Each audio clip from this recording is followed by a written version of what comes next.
Greater Noida के 15 साल के गोपाल शर्मा के साथ आखिर ऐसा क्यों किया गया? उसके साथ रेप किया गया, उसके प्राइवेट पार्ट को काट लिया गया, उसके चेहरे पर तेजाब डाल दिया गया और उसके आंखों को बाहर निकाल लिया गया, उसके हथेलियों में कील ठोक दी गई। आखिर ऐसी दरिंदगी क्यों की? क्या नफरत था? एक माँ जिसने अपने बेटे को स्कूल भेजा था, उसे क्या पता था कि कुछ घंटों बाद वही बेटा एक खंडर में लाश बनकर मिलेगा। एक पिता जो आज भी यही कह रहा है कि अगर मेरे बेटे को सिर्फ गोली मार दी जाती तो शायद इतना दर्द नहीं होता, लेकिन आखिर 15 साल के गोपाल शर्मा के साथ ऐसा क्या हुआ था कि पूरा उत्तर प्रदेश दहल उठा? क्या ये सिर्फ एक हत्या थी या फिर इंसानियत को शर्मसार कर देने वाली दरिंदगी? और सबसे बड़ा सवाल, क्या सच में इस पूरी वारदात की जगह सिर्फ एक छोटा सा हुक्का विवाद? आज की इस वीडियो में हम आपको बताएंगे गोपाल के आखिरी कुछ घंटे, उस खंडर का रहस्य, परिवार के सनसनीखेज और आरोप और पुलिस जांच में सामने आई पूरी कहानी।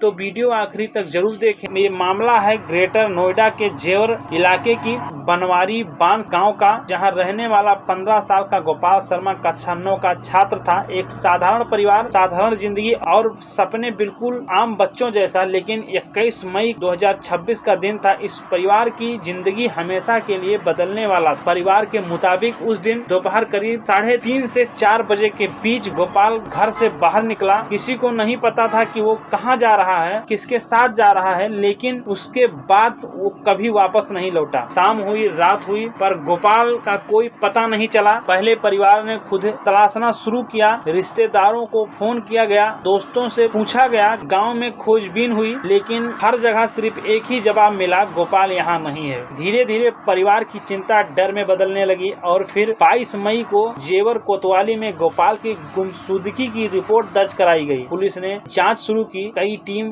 बनाई गई, लेकिन किसी को अंदाजा नहीं था कि अगले दिन जो मिलने वाला है वो पूरे इलाके को हिला देगा। 23 मई रोही गांव के एक सुनसान खंडर मकान से एक शव बरामद होता है। कमरा बंद था, अंदर खून फैला हुआ था और जब पुलिस ने करीब जाकर देखा तो वो शव 15 साल के गोपाल शर्मा का था। ये खबर जैसे ही गांव पहुंची, पूरे इलाके में कोहराम मच गया। माँ बेहोश हो गई, पिता टूट गया और गांव के लोग गुस्से से भर उठे। लेकिन बाद में जो आरोप सामने आए, उन्होंने पूरे मामले को और ज्यादा भयावह बना दिया। गोपाल के पिता रवि भूषण उर्फ बंटी ने मीडिया के सामने दावा किया कि उनके बेटे के साथ सिर्फ हत्या नहीं हुई, बल्कि उसके साथ बर्बरता की सारी हदें पार कर दी गई। उन्होंने कहा, मेरे बेटे के निजी अंग काट दिए गए, उसके हाथों में कीलें ठोकी गई और उस पर तेजाब डाला गया, उसकी आंखें बाहर निकल आई। इन दावों ने पूरे इलाके में सनसनी फैला दी। सोशल मीडिया पर मामला आग की तरह फैल गया, लोगों में गुस्सा बढ़ने लगा। ब्राह्मण संगठन परिवार के समर्थन में उतर आए और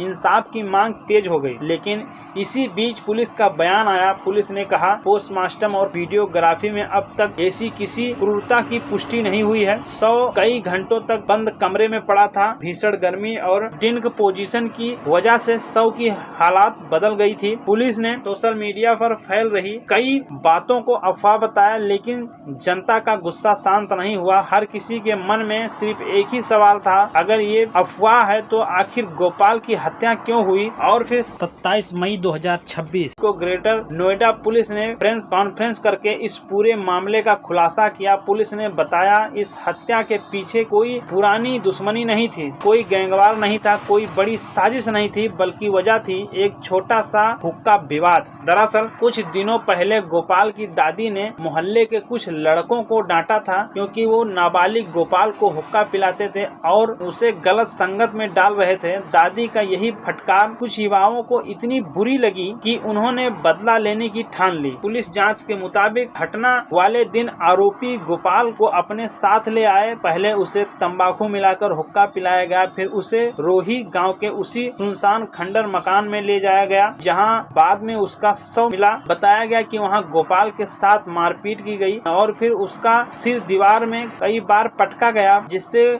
उसे गंभीर चोट आई और कुछ ही देर में उसकी मौत हो गई। हत्या के बाद आरोपी मौके से फरार हो गए, लेकिन मामला अब बड़ा बन चुका था। पुलिस पर दबाव था, लोग सड़कों पर थे और फिर पुलिस ने कई टीमों के जरिए आरोपियों की तलाश शुरू की। सीसीटीवी फुटेज खंगाले गए, मोबाइल लोकेशन निकाली गई, तकनीकी सबूत जुटाए गए और आखिरकार पुलिस ने आरोपियों को गिरफ्तार कर लिया। पुलिस का दावा है कि गिरफ्तारी के दौरान आरोपियों ने फायरिंग की और भागने की कोशिश की, जिसके जवाब में पुलिस ने भी कार्रवाई की और 2 आरोपियों नरेश और उमेश के पैर में गोली लगी। पूछताछ में आरोपियों ने कथित तौर पर हत्या की बात कबूल कर ली और पूरी वारदात बताई। सभी आरोपियों के खिलाफ हत्या समेत कई गंभीर धाराओं में केस दर्ज किया गया। लेकिन कहानी यही नहीं खत्म होती है। जिस खंडर मकान में गोपाल का शव मिला था, पुलिस ने बाद में उस जगह को जेसीबी से तोड़वा दिया। स्थानीय लोगों के मुताबिक वहां अक्सर युवक बैठकर हुक्का पीते थे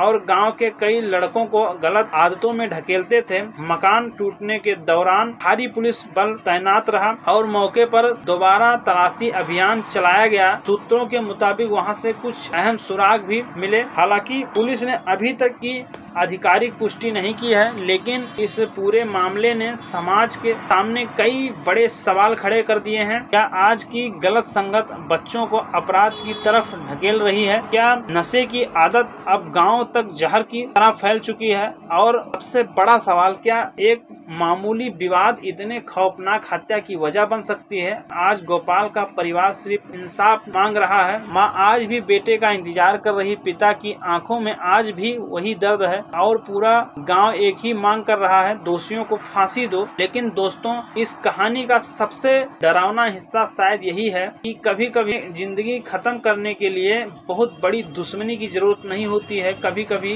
गलत लोग, गलत संगत और एक छोटी सी नफरत किसी की पूरी दुनिया उजाड़ देती है। अगर आप भी मानते हैं कि दोषियों को सख्त सजा मिलनी चाहिए, तो इस वीडियो को ज्यादा से ज्यादा शेयर कीजिए और कमेंट में जरूर लिखिए, गोपाल को इंसाफ मिलना चाहिए। मैं मिलता हूं आपसे अगली वीडियो में, तब तक सुरक्षित रहिए, सतर्क रहिए। जय हिंद।